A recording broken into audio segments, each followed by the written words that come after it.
क्या आपको सांस लेने में दिक्कत होती है? क्या आपके सीने में जकड़न रहती है? या फिर जब आप छोटी-मोटी चीज़ें करते हैं तो सांस फूलने लगती है? तो आज मैं आपको इस वीडियो में 2 ऐसी चीज़ों के बारे में बताऊँगा जो आपकी रसोई में बहुत आराम से मिल जाती है और जब आप उसका सेवन करोगे तो आपके अस्थमा की प्रॉब्लम में काफ़ी आराम मिलेगा। हेलो, नमस्कार, मैं डॉक्टर हिमांशु पराशर। अब हम बात करते हैं 2 ऐसी चीज़ों के बारे में जो आपकी रसोई में बहुत आराम से मिल जाती है और जिससे आपके अस्थमा की प्रॉब्लम में काफ़ी आराम मिलता है।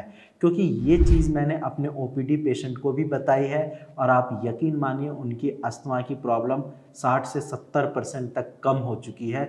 लेकिन बात वही है कि रेगुलर इन चीज़ों का सेवन करना है, इसको अच्छे से फ़ॉलो करना है। पहली चीज़ है अजवाइन। अजवाइन आम तौर पे बहुत ज़्यादा कॉमनली आपके रसोई में मिल जाता है। अगर आपके किचन में नहीं है तो आप बाहर से ले आइए। अजवाइन के क्या फ़ायदे हैं और ये अस्थमा में कैसे मदद करते हैं? देखो, अजवाइन जो है आपका वो ब्रोंकियोडायलेटर है, यानी कि अस्थमा के केस में जो आपका एयर पैसेज जो नैरो हो जाता है, जिसमें स्वेलिंग आ जाती है, बट जब आप अजवाइन का सेवन करोगे तो वो आपका जो ब्रोंकस है उसको वो डायलेट कर देता है और जैसे ही डायलेट करेगा तो वहाँ पे एरिया बढ़ेगा। एरिया बढ़ने की वजह से जो आपके चेस्ट में कंजेशन रहती है वो कम हो जाएगी और इसके साथ साथ अगर वहाँ पे बलगम जमा है तो वो बलगम भी आपका बाहर आ जाएगा। नेक्स्ट पॉइंट है, अगर आप अजवाइन की भाप रेगुलर लेते हो यानी कि अजवाइन से स्टीम करते हैं तो उससे ये फ़ायदा होगा कि आपके सीने की जो कंजेशन है वो ठीक होगी और इसके साथ साथ अगर आप अजवाइन रेगुलर ले रहे हो, अपनी डाइट में शामिल करते हैं तो अस्थमा की जो फ्रीक्वेंसी है, जो अस्थमा अटैक की फ्रीक्वेंसी है, उसमें भी काफ़ी हद तक कमी आएगी और पेशेंट को काफ़ी आराम भी मिलेगा। सेकंड जो चीज़ है जो आपके रसोई में ईज़िली मिल जाती है वो है मेथी दाना। मेथी दाना आपकी इम्यूनिटी को बूस्ट करता है, आपके बलगम को यानी कि म्यूकस को सीने से बाहर निकालता है और आपकी अस्थमा की प्रॉब्लम में काफ़ी आराम मिलता है। मेथी दाना को लेना कैसे है?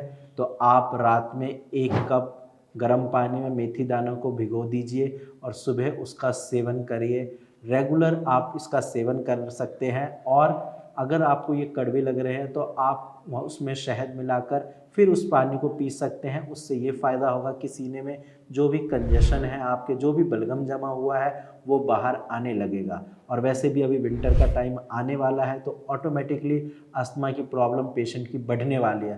तो इस केस में आप इन दोनों चीज़ों का ज़रूर इस्तेमाल करें तो विंटर में आपकी प्रॉब्लम कम होगी, ज़्यादा बढ़ेगी नहीं। इसके साथ साथ आप अजवाइन और मेथी दानों को एक तरीके से और ले सकते हैं।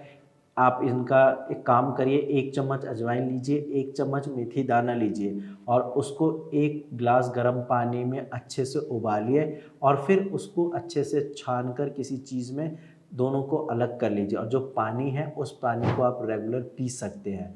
जब आप ऐसा करोगे आप यकीन मानिए आपकी अस्थमा की प्रॉब्लम काफ़ी हद तक ठीक हो जाएगी और साथ में आपको अपनी होम्योपैथिक मेडिसिन्स लेनी है।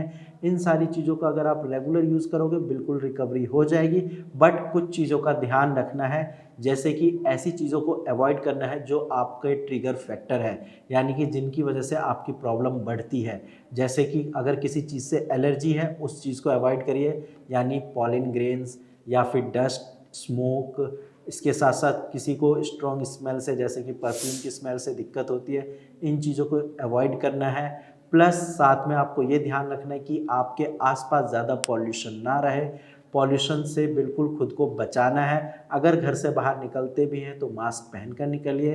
इन चीज़ों का अगर आप इस्तेमाल करोगे, रेगुलर फॉलो करोगे तो डेफ़िनेटली आपकी अस्थमा की प्रॉब्लम भी ठीक होगी। और आज की वीडियो में इतना ही। अगर आपको अस्थमा से रिलेटेड कोई भी डाउट है या फिर आपको भी अपना ट्रीटमेंट स्टार्ट करना है तो आप नीचे दिए गए नंबर पे कॉल करिए और फ्री में मेरी टीम से कंसल्ट कर सकते हैं। आज की वीडियो में इतना ही। धन्यवाद।